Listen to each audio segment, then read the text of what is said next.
Primo punto all'ordine del giorno, approvazione verbale istituto precedente. Se nessuno c'è da riferire, chi approva? Approvato. Allora invece il punto 2 è cessione terreni Pippe Casario Corto, c'è una formalità di una cessione di Pippe.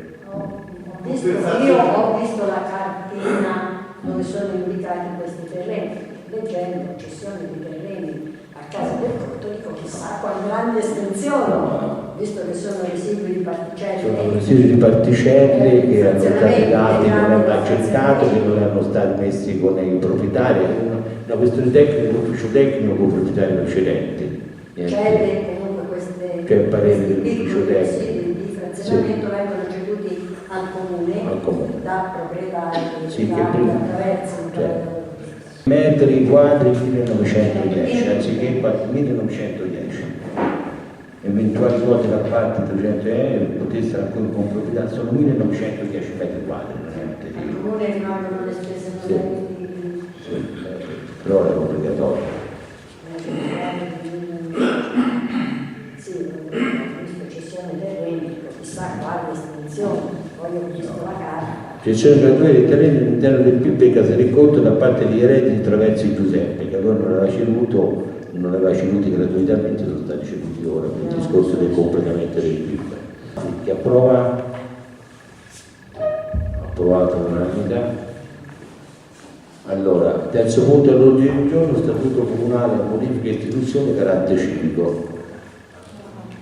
Qui la cosa è stata ampiamente dibattuta. Emanuela mi aveva detto, ma anche quel punto, no, questo non lo rimando, io ho detto. Eccola, me l'ha chiesto Emanuela, dice, hai compreso quello? No, dico, questo non lo rimando, perché mi dispiace, ma siccome è stato ampiamente dibattuto, eccetera, la cosa che avevo detto io, la mia proposta prima della fine del Consiglio, diversamente a quello che era stato fatto dopo che è stato sospeso, a un certo punto è stato sospeso il Consiglio Comunale. Allora, a un certo punto è stato sospeso il Consiglio Comunale su un punto ben preciso, la residenza, anzi la non residenza. No, e poi c'era il meno pratico due suggerimenti del segretario e anche la temporaneità.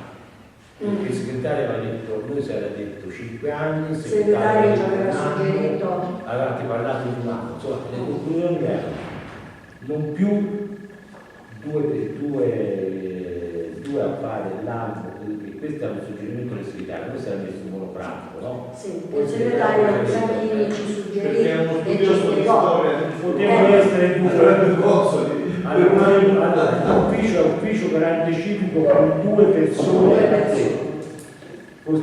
istituire l'anno.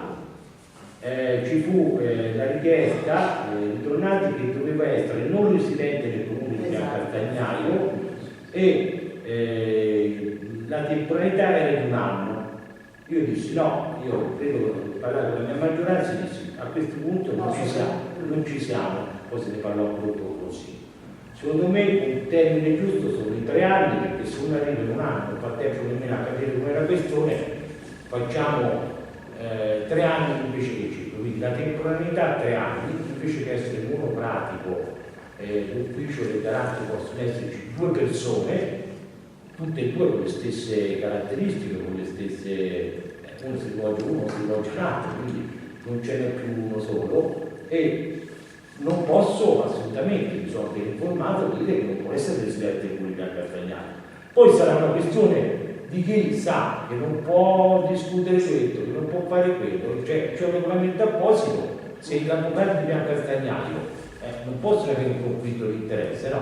C'è scritto chiaramente, se ci vogliono stare sono queste le condizioni, se non ci vogliono stare, però dire i residenti del Comune di Castagnaio non ci possono stare, è una cosa che non esisteva. Se posso dire con molta chiarezza io. D'accordo, se posso i suggerimenti che ci dette il segretario Sanchini chiaramente sono accettati.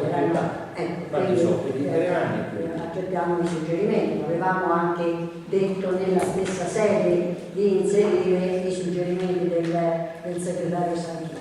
Quanto a quello della non residenza, non è che era stata una cosa così campata per l'aria o che Bedini ne è buon testimone, l'avevamo pensata proprio nel timore di una qualche possibile, cioè che nascesse qualche possibile conflitto con i ricorrenti.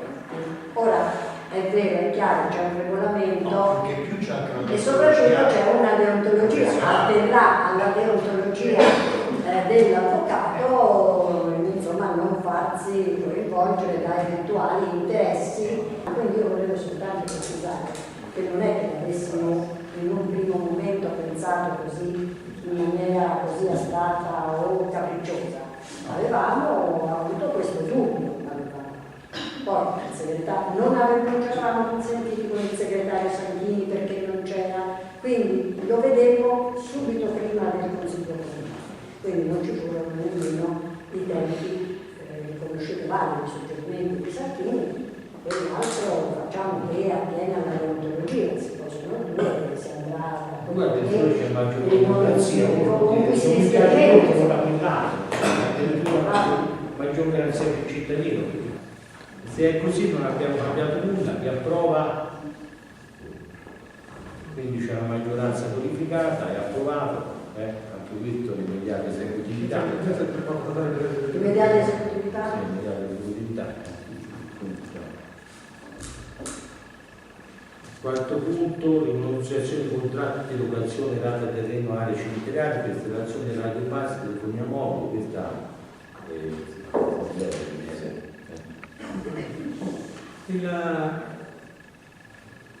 questa è una delibera che viene assunta su specifica istanza della ex Win Telecomunicazioni, attualmente che facendosi forza di una clausola contrattuale del vecchio contratto di locazione, ha chiesto una rinegoziazione a ribasso del contratto di locazione dell'antenna che è sita nel cimitero, chiedendo di ridurre l'importo del canone anno da 20.000 euro come era e come fino ad oggi a 12.000. Il Comune ha naturalmente respinto questa richiesta ritenendola troppo onerosa e a seguito di contrattazione abbiamo trovato un accordo per rimodulare il contratto a 15.500 euro annui. Questo è dovuto al fatto che il mercato di queste locazioni si è molto ampliato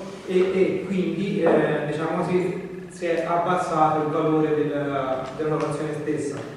Il vecchio contratto prevedeva la possibilità di recesso anche unilaterale con un preavviso di 6 mesi e il Comune ha ritenuto più opportuno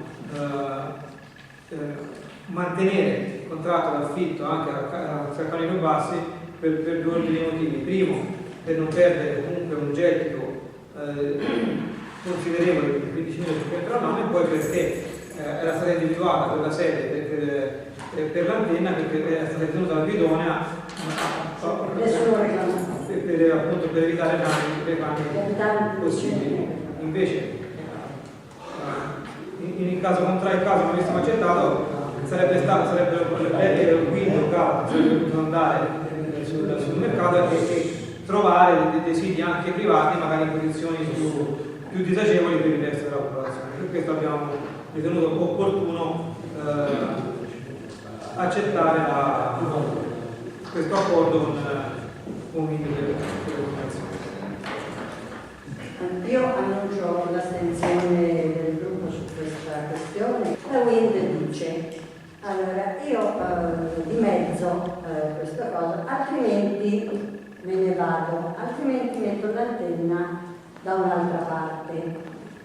A me questo sembra un ragionamento capzioso, molto capzioso, perché se la Wind dicesse io trovo un'altra collocazione a 10.000 euro quindi me ne vado, e ci dice dove, potrebbe anche essere, invece non lo dice. Cioè, a me sembra che sia un modo per fare il basso, un modo furbesco e capzioso per fare per cui vi passo. Perché la Wind, prima di metterla al cimitero, ha chiesto il paese di metterla nei tetti più alti, offrendo anche cifre più alte. Ve lo dico per esperienza diretta, al grattacielo aveva offerto 23.000 euro. Gli abitanti del grattacielo hanno rifiutato la cosa e quindi ha contrattato con l'amministrazione comunale. Ora, quando dice io trovo a molto amico, non ci credo, ci credo molto, cioè ho molte riserve, perché se va da qualche altro privato, intanto vorrei sapere su quale tetto per coprire, su quale tetto di Biancastagnaio la mette, su quale tetto privato la mette, perché tolto il grattacielo che è il più alto di tutti, se la mette sotto non ha segnale, non ha. Quindi questo ragionamento a mio parere è capzioso ed è un po' ricattatorio. Per cui io, che voi abbiate contrattato, che siate arrivati a 15.500 nel rischio di non prendere nemmeno questi, insomma è una decisione vostra. Noi ci siamo. Che approva punto numero 5, la condizione di servizio funzioni associate, trasferimenti di funzioni e servizi sociali.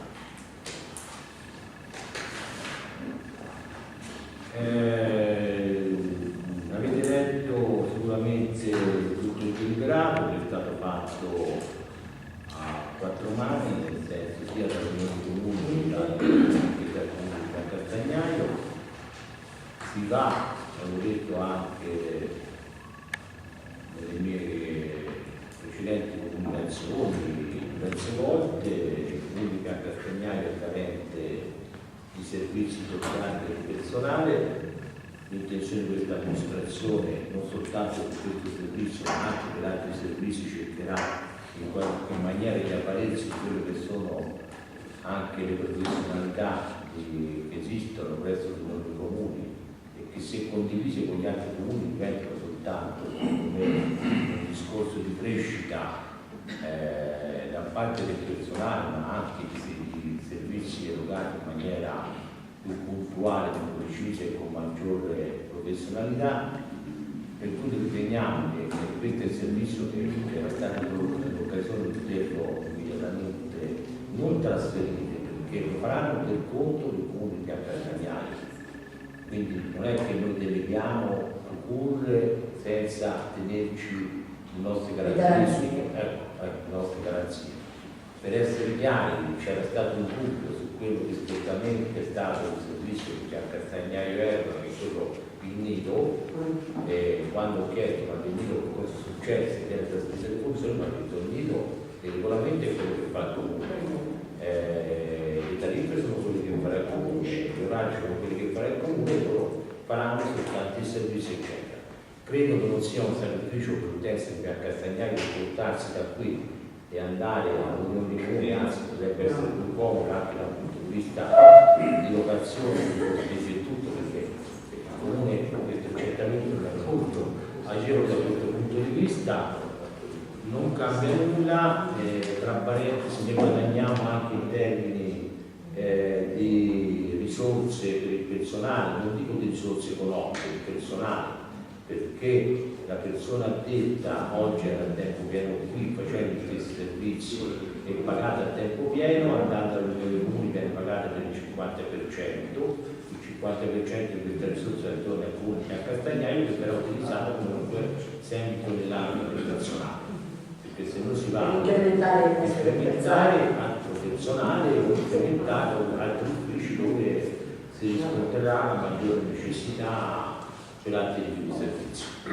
Quindi ritengo che su queste operazioni, mentre parlo del quinto punto dell'ordine del giorno, preannuncio, quindi lo dico a voi, poi verrà detta anche ufficialmente al personale, che con il vice sindaco siamo andati a contattare chi fa i corsi per gli enti locali, eccetera. Cominceremo a fare i corsi proprio per il personale di Castagnaio fino a dicembre, vedremo se anche per il prossimo anno corsi specifici Informazione. di formazione, ma non soltanto di formazione, proprio di recupero. Però non è una formazione professionale, non è una formazione professionale. Una società è volta degli enti locali che fa questo servizio di capire quali sono le problematiche, entrare nel merito di quello che possono essere. Mi auguro che No, serva. l'amministrazione pubblica è enormemente cambiata, i metodi sono Quindi serve, lo faremo troppo bello. impiegando anche urgenti risorse. A breve faremo proprio un contratto di formazione per tutti i dipendenti del comune di Castello. Pertanto ritengo che va approvato il Consiglio Comunale e secondo me è un atto necessario che provvede proprio a un miglioramento dei servizi che il comune possa erogare in seguito. Quindi chiedo l'approvazione. Si approva. Allora.